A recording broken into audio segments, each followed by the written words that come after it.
MBC 강원 영동 시사 프로그램 라디오 동서남북입니다. 네, 어제는 아기 예수 오신 날 성탄절이었죠. 손에 잡히는 경제 특집 방송으로 하루 늦었지만 우리도 오늘은 성탄 특집으로 준비를 해봤습니다. 먼저 성탄절 강릉 풍경과 크리스마스의 의미에 대한 얘기들을 나눠보려고 하는데요. 가톨릭 관동대 관광연구소 책임연구원으로 계신 지역 시사 칼럼니스트 이재복 시사평론가와 연결합니다. 안녕하십니까? 네, 안녕하세요. 네, 먼저 크리스마스의 유래를 좀 들어보죠. 인류를 죄로부터 구원하기 위해서 하나님께서 예수를 보내주셨고 또 어제가 예수 탄신일이다 다 알고 있는데요. 또 다른 특별한 유래가 있나요? 네, 말씀하신 것처럼 그런 의미 말고 네이버 다음 등 인터넷 포털 사이트에 크리스마스의 의미 이렇게 검색을 하면 그 기원부터 산타 이야기까지 많은 정보들이 나옵니다. 정리를 해드리자면 크리스마스는 교회에서 시작됐다는 시각과 로마의 절기였다는 주장이 이렇게 두 가지로 나누어지는 것 같습니다. 초기 기독교인들은 1월 1일과 1월 6일, 3월 27일에 그리스도의 탄생을 축하해왔다고 하는데요. 이후 4세기를 거치면서 아우구스티누스가 교회 공인 전부터 12월 25일을 그리스도의 탄생일로 지켰다는 기록이 나옵니다. 12월 25일이 전통, 즉 초대교회로부터 내려온 것이라고 기록하고 있습니다. 다른 주장은 로마 영감의 기록에 따라 336년경 로마 제국에 시작되었다고 보고 있습니다. 로마 교회 대주교 율리우스 1세가 12월 25일을 그리스도의 탄생일로 선포한 350년부터 그리스도의 탄생제가 공식적인 기독교의 축제로 인정되기 시작하였고 오늘날까지 전통으로 굳어지게 되었다. 이렇게 주장을 하는 것입니다. 네, 12월 25일이 예수가 태어난 날이다. 이렇게 주장하고 있는 사람들도 많다고 하는데 근거가 있는 얘기인가요? 네, 근거가 있다 없다는 방송에서 말할 내용은 아닙니다만 그런 주장의 근거를 살펴보면 예수님이 태어난 중동 지역은 위도상 우리와 같은 기후 지역에 속합니다. 그런데 성경에 목동들이 밤에 양을 지키며 예수의 탄생을 지켜보고 있었다. 이런 구절이 있는데요. 이 염동설한 겨울은 양들을 방목하는 계절이 아니기 때문이다. 이런 것에 근거를 두고 있습니다. 실제로 중동 지역에서 양의 방목 기간은 6월절 일주일 전인 3월 말부터 11월 중순까지라고 합니다. 네, 크리스마스 유래 논쟁은 일단 여기까지 듣는 걸로 하고요. 그렇다면 크리스마스가 우리에게 주는 의미는 또 무엇일까요? 네, 백인백색의 답이 존재하겠지만 종교의 사회학적 관점에서 보면 예수님은 탄생이 아니라 이 땅에 오신 것이라는 표현에서 그 답을 유추해 볼 수 있을 것 같습니다. 우리들은 태어나면서부터 생로병사의 운명에 갇혀 평생을 거기에 얽힌 문제 해결조차 쉽지 않은 존재입니다만 그러나 이에 반해서 이 땅에 온 예수님의 존재 이유는 아마 용서와 사랑의 실천을 가르쳐주기 위함이 아닐까 이렇게 생각이 들고요. 여기에 바로 크리스마스의 진정한 의미가 있다고 생각을 합니다. 최근 미국에서는 크리스마스를 크라이스트 즉 예수께 돌려주자는 운동이 있다고 합니다. 우리에게 잊혀진 존재가 되어버린 예수를 이날 단 하루만이라도 살려내자는 것입니다. 이날만큼은 용서와 사랑의 실천적 의미를 진지하게 생각해보는 그런 날이 되었으면 좋겠다. 이런 의미일 것 같습니다. 네. 자, 크리스마스에 이런 의미 있는 행사들을 비롯해서 또 강릉의 크리스마스 풍경 어떤 일들이 있었나요? 네, 몇 가지 의미 있는 행사들이 있었는데요. 먼저 공동육아 나눔터를 통해 정을 나누어온 엄마들의 우아한 크리스마스 파티 소식이 훈훈함을 전해줍니다. 여기에서 우아한이라는 뜻은 아이들을 기르는 친구, 즉 육아 동아리라는 뜻인데요.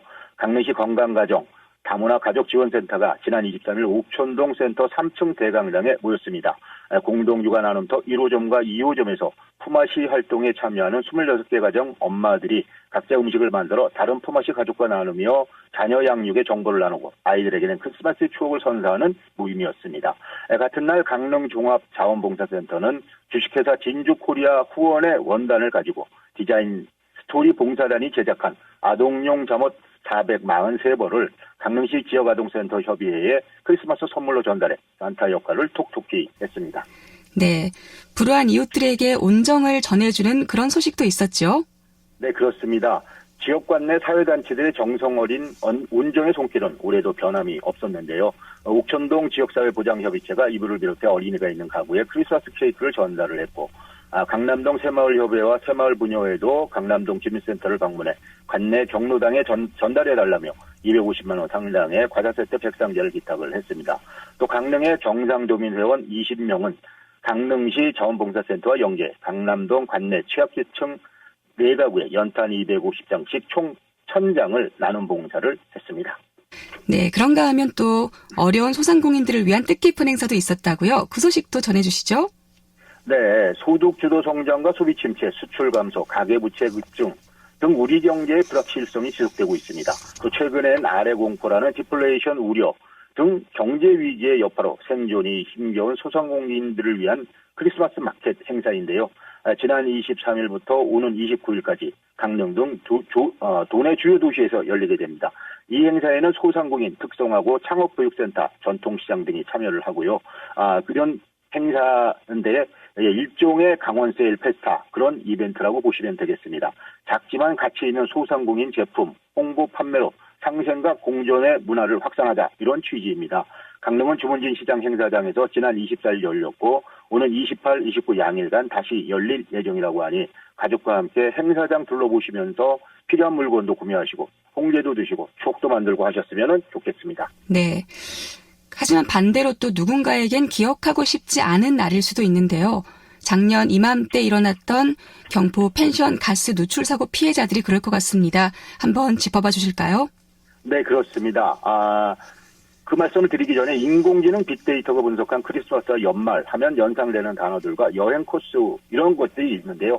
떠오르는 말들은 힐링되는, 싱그러운, 눈 호강하는, 감성을 자극하는 이런 단어들입니다. 또 어울리는 장소는 단연 강릉을 선택을 했습니다. 이러한 여행 트렌드는 최근 몇 년 사이에 큰 변동이 없었는데요. 작년 12월 18일 강릉으로 우정여행을 왔던 대성고 학생 10명에게도 그런 것이었습니다. 그러나 이들에게 크리스마스는 생과 사의 갈림길에서 돌아오거나 아직 돌아오지 못하거나 이렇게 기억되는 날일 것입니다.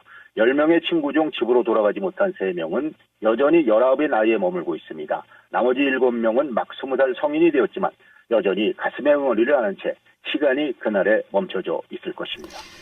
네, 참 안타까운 일입니다. 항소심 결심 공판이 얼마 전에 있었죠. 마지막으로 재판 분위기를 좀 정리해 주실까요?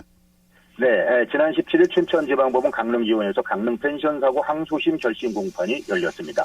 유가족과 피해가족 측은 최후 변론을 통해서 부상자와 그 가족들은 친구를 잃었다는 정신적 충격과 예전과 같지 않은 신체적 정신적 건강 상태에 대한 혼란, 그리고 언제까지 치료를 계속해야 하는지, 완전히 회복은 되는 것인지에 대한 불안감을 느끼고 있다며 사망자에 대한 부재의식으로 자신의 아픔을 표현하는 것조차 사치라고 생각돼 그저 속으로 안고 하루하루를 살아가고 있다. 이렇게 말을 했습니다.